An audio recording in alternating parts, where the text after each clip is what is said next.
Par rapport au PIB par habitant, le Sénégal est devant les pays du Nord comme les États-Unis. Nos voisins, nous sommes de très loin devant la Côte d'Ivoire et le Ghana. Et je dois rappeler que cette année, l'État a dépensé l'année 2025, 105 milliards de bourses d'études. À titre de comparaison, nos voisins ivoiriens sont à 39 milliards, le Bénin est à 12 milliards. Vous dire que le Sénégal est un pays qui dépense énormément dans les œuvres sociales et les allocations d'études. Un autre fait aussi qu'il faut révéler, c'est que le profil des leaders du mouvement étudiant, il faut oser l'avouer, c'est un problème dans nos universités. Si je prends un exemple, un des leaders les plus en vue du collectif des amicales de l'UCAD, c'est un étudiant qui a 31 ans, qui n'a pas encore terminé son master. Et il a fait 10 ans à l'UCAD depuis 2016. Pour des études de master qui doivent durer 5 ans, on ne peut pas faire 10 ans et continuer à diriger le mouvement étudiant. C'est des questions sur lesquelles nous devons avoir le courage de discuter. Il est également établi que certains dirigeants d'étudiants subissent des influences extérieures, plus particulièrement l'influence de politique. Autre chose que je dois préciser à l'endroit des Sénégalais, c'est que les franchises universitaires n'ont jamais été violées par l'État. L'article 2 de la loi 94/79 relative aux franchises et libertés universitaires est très clair. L'article 1er dit que les universités du Sénégal bénéficient du régime des franchises et libertés universitaires qui garantissent aux enseignants et étudiants, dans le respect des lois et règlements, les principes d'objectivité, de tolérance, l'exercice des libertés indispensables au développement de l'enseignement supérieur. Et l'article 2 dit, en application du régime des franchises et libertés, l'espace universitaire est placé sous le statut d'autonomie de police administrative. Mais, je le précise, le décret a défini qu'est-ce qu'un espace universitaire. L'espace universitaire comprend les facultés, les unités d'enseignement et de recherche, les instituts et établissements d'enseignement supérieur. Cela veut dire que le campus social n'est pas pris en compte dans les franchises universitaires. Et beaucoup de nos compatriotes font cette erreur. Le campus social, c'est comme un quartier de Dakar. C'est comme un quartier de Dakar, parce que dans beaucoup d'universités du Nord, si vous regardez bien, les campus se trouvent en dehors les campus sociaux se trouvent en dehors du campus pédagogique. Donc, aujourd'hui, les défis sont immenses pour le secteur de l'enseignement supérieur. Et l'immensité des défis requiert une grande introspection, une synergie des intelligences, une synergie des intelligences collectives et un sens élevé des responsabilités. Un tel challenge impose une culture de l'apaisement de la part de tous les acteurs du sous-secteur de l'enseignement supérieur et un engagement constant de toutes les parties prenantes. Cet esprit a toujours animé la tutelle, qui a privilégié les concertations à différentes échelles.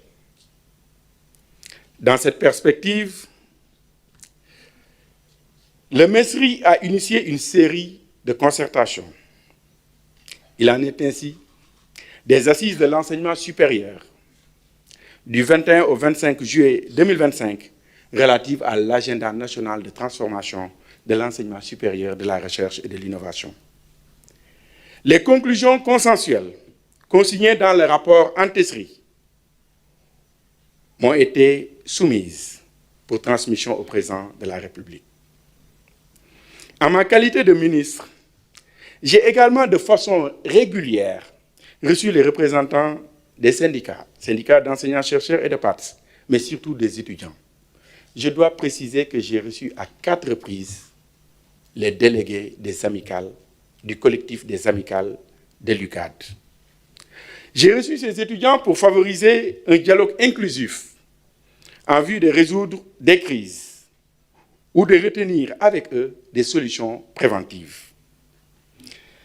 Les structures du ministère de l'Enseignement supérieur, de la Recherche et de l'Innovation dans toutes leurs composantes ont également initié à des intervalles réguliers des concertations avec les acteurs dans leurs compétences sectorielles. Sous mon impulsion, le directeur des bourses a aussi initié des concertations sur les esquisses de réforme des allocations d'études afin de garantir l'efficacité dans la gestion des bourses et une meilleure inclusivité sociale, compte tenu des consultations régulières avec les amicales d'étudiants de toutes les universités sénégalaises.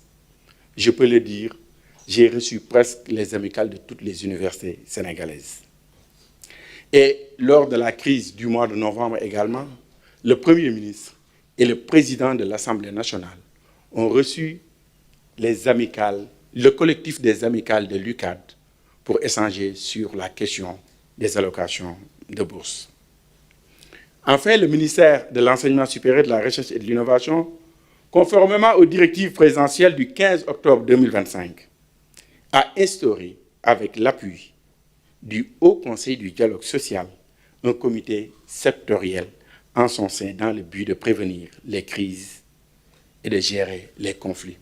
Et le ministère a déjà organisé, avec la forte présence des étudiants de toutes les universités, un atelier de renforcement des capacités sur le dialogue social.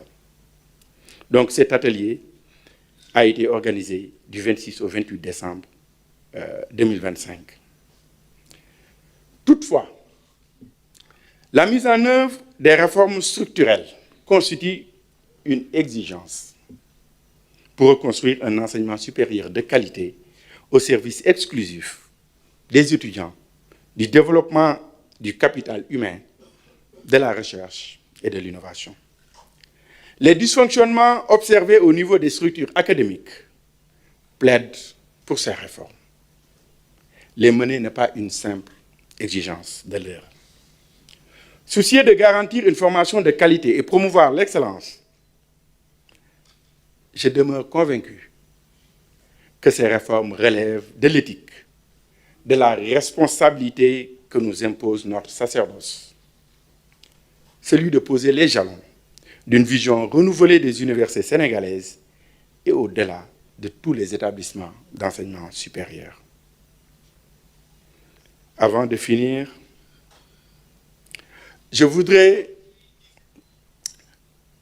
prier pour le repos de l'âme du disparu, l'étudiant Abdoulaye Ba. Mais je voudrais également appeler solennellement les étudiants au calme, à la retenue, à la non-violence, à la concertation, au dialogue et à la dignité. La vie humaine est sacrée. C'est dans l'apaisement et la responsabilité que nous honorerons la mémoire de l'étudiant disparu. Je vous remercie.